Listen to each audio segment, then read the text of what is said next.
Hi, good morning, Chris. Thanks for meeting with me today. So I wanted to talk to you about the role of survivors in circles. So it's been 20 years since you and Rebecca Saunders started Circles. And I guess you've always been aware that survivors volunteered for Circles, and we believe that this made up about 20% of our volunteers. But I understand that your research has suggested this number might be greater than we previously thought. Indeed, indeed. What I'll do is I'll go back to the beginning because when Rebecca and I, as you so rightly said, started the pilot in Thames Valley in 2002, 20 years ago, we became aware as we started it that there were a number of volunteers who were actually disclosing that they'd been subject to violence, which was okay. And I remember thinking, before we even became operational, that actually any charity's kind of objectives and endeavours, attract those that have been affected by the subject matter. And I can remember wondering how that would pan out. And I guess, actually, if you look at the mission statement of it is a mission statement that would attract people who want to do something about addressing the issue of sexual violence. And of course, the survivor themselves, we know from research, other people's research, that actually their primary concern is that the experience that they've had is not replicated on others, rather than, yeah, so that's quite important. The first report that was done, 2005, we actually asked the question those days, have you been affected by sexual violence? And you're quite right, Alex, the statistic that came back was out of 16 circles, 20% of the volunteer base had disclosed that they had been survivors of sexual violence. And that figure actually increased much later when Professor Nadia Wager did a study for us in looking at what the issues were for survivors of sexual violence who were volunteering for circles, in as much as was there surrogate conferencing taking place, what were their reasons for engaging. And her research actually raised that figure to about 25 to 27% of our volunteer base being made up of survivors of violence. It's been something that, as I say, I feel quite passionate about, and so wanted my own research to reflect that. And actually, what I did was I did a kind of randomized sort of study, which kind of had initially focus groups involving 29 participants of volunteers who were volunteering for Circles nationally, not just in Circles Southeast. And out of that 29, that number of 29 people in those various focus groups, 11 disclosed during that process that they were that they had experienced sexual violence. Now, 11 against 29 puts that figure percentage-wise up into the kind of 30% realm. So kind of, I guess I was beginning to think that actually there are a number of people volunteering who have experienced sexual violence who weren't disclosing. And I think it was really quite important to explore that. So what I did was I asked, out of that cohort of 29, I asked who would be willing to engage with me in an individual, more in-depth interview, of which 14 people from the 29 volunteered and came forward. I did 14 interviews. Out of that 14, that figure 14, 9 people disclosed that they had experienced sexual violence. What was really interesting was that when you started to kind of explore that issue in more depth. And this table represents that. The perception of what people regard as sexual violence, the perception of kind of issues surrounding it for that person vary greatly on an individual basis. So, for instance, the response to the question, have you ever been a victim of sexual violence or sexual abuse? 7 people out of that 9 disclosed, yes, they have. Now, for the remaining group who didn't perceive themselves, it was my perception of the story that they told me that I thought, well, that's really abusive, and so that was my perception. So, have you disclosed your experience to the coordinator or organisation? Only 3 people have, which told me there were a lot of volunteers working in circles who had that experience in their life, but actually weren't disclosing it because whatever reason, and I suspect for a lot of people, they didn't see it as relevant to the task.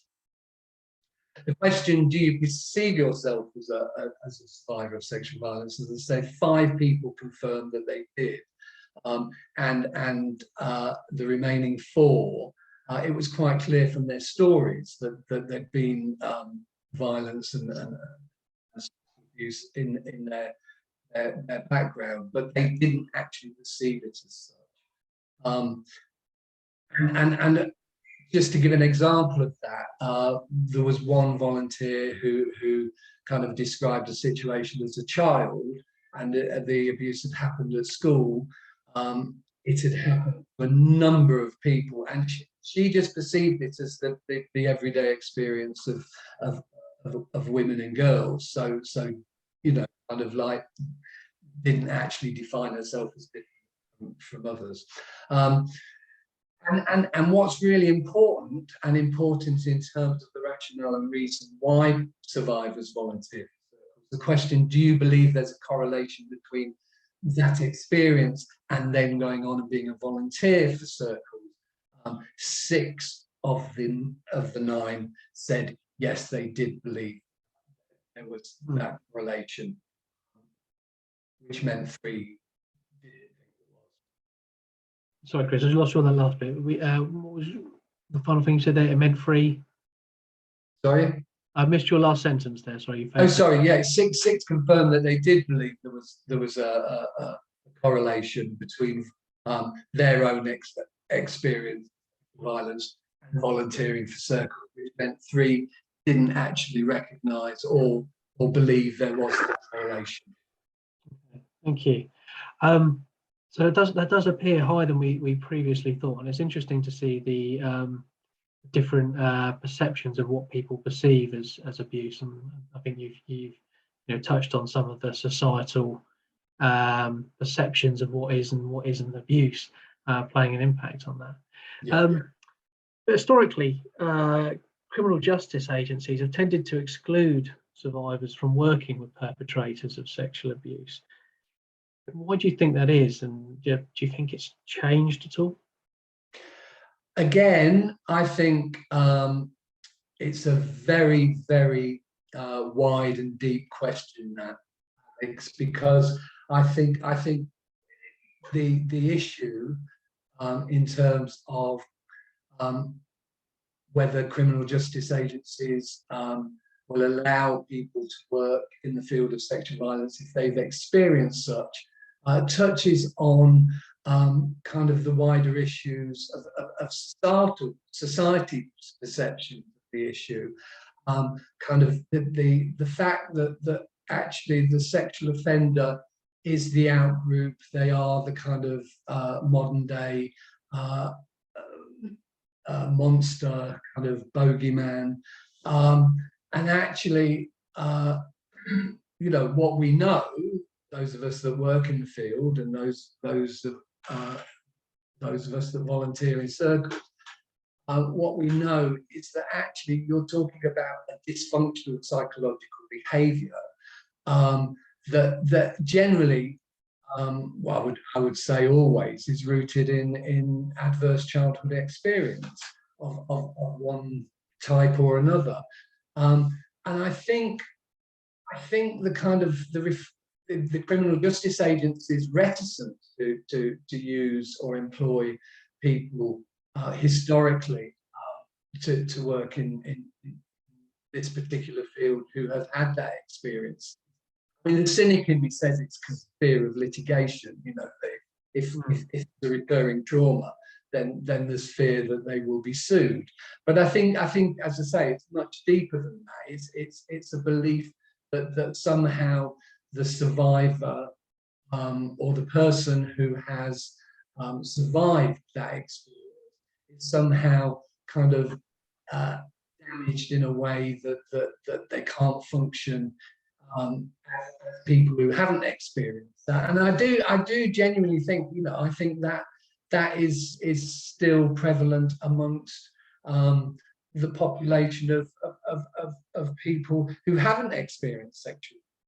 You know, the reality is that actually kind of that, I mean, don't get me wrong, you know, we do this work because, you know, actually sexual violence is probably the most heinous of crimes because it actually kind of tampers and messes with the core being of the person, their sexuality, you know, and the consequences of it are lifelong. However, you know, what is manifestly true is that kind of that adage, what doesn't kill you makes you stronger, is really lived out and evident amongst the survivor volunteering in COSA.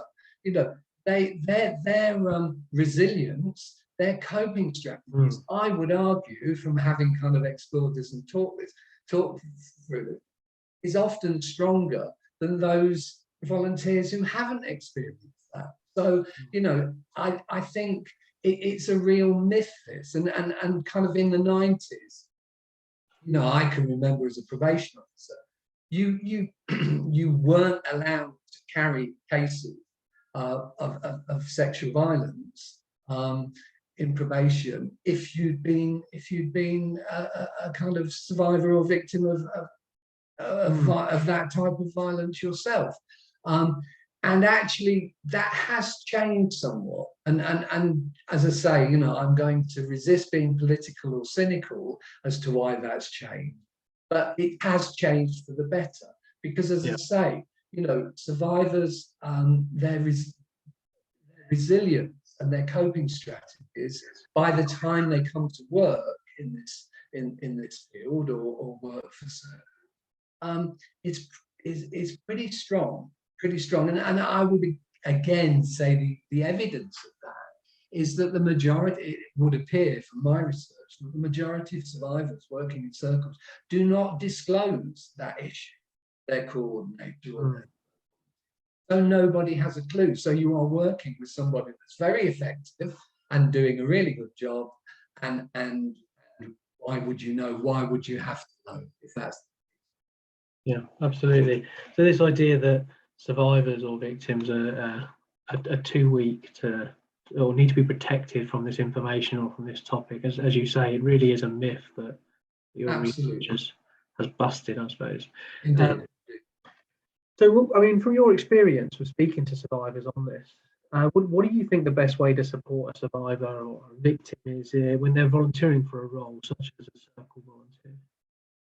Well, I mean, it goes back to what we've just said and what you've just summarised, Alex. Really, is that you know, actually, we need to acknowledge that survivors are in resilience. They have their own coping strategies by the time, you know, coping strategies by the time they come to circles and engage in the work. And I think also we need, you know, what's important here is to recognise the motivation for coming. And that motivation, because one of the things my research showed was that the majority of people I talked to who were survivors hadn't been through the criminal justice system. So they've not, you know, they hadn't kind of been through the court systems, etc.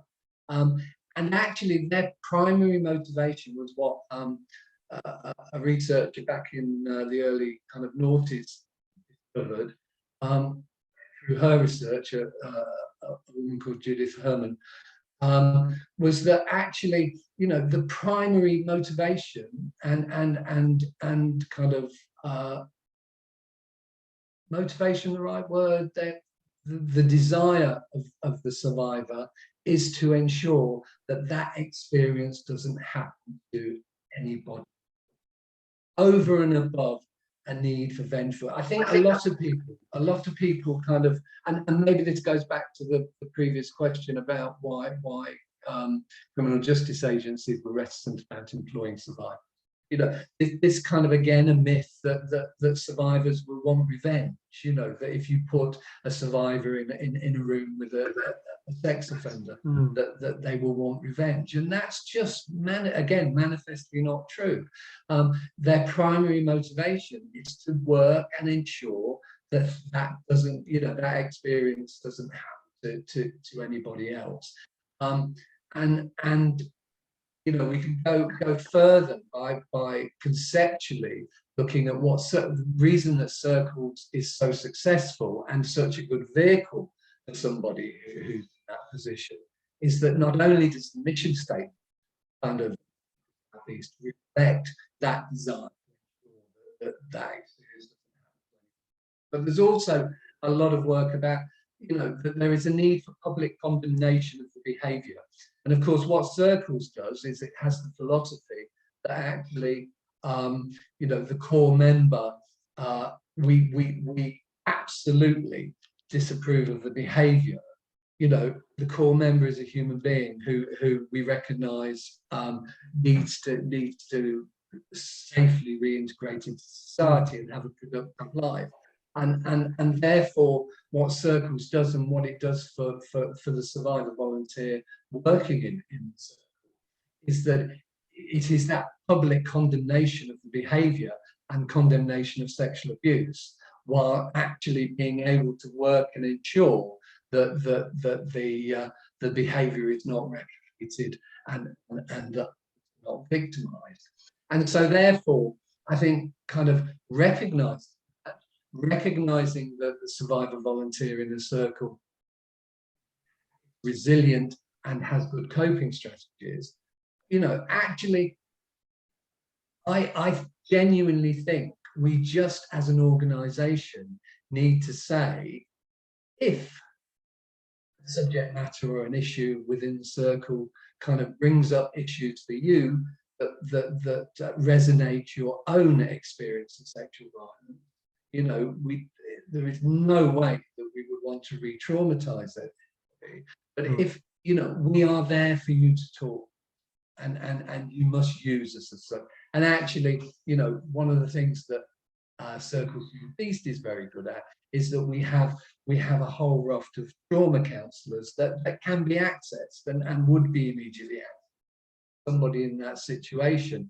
To my knowledge, we've never needed that, which tells you something as well. But I think just as coordinators saying, you know, if you have been, I mean, I don't personally, I'm at a point where I kind of go, it's nobody's business but theirs. Yeah. And actually, we just need to make a statement that if you have been, and you know, kind of there is an issue in the work that you're doing in Circles that you need to talk about, you get a completely kind of confidential ability to and I think, to be honest, that's what's needed, and that's no more. Yeah, I couldn't agree more, Chris. Thank you very much. Well, it's been great speaking to you, and thank you for sharing your insights with us. That's a pleasure. And sorry if I've waffled on a bit. Not at all. Thanks very much. Take care. Cheers. Thanks, Alex.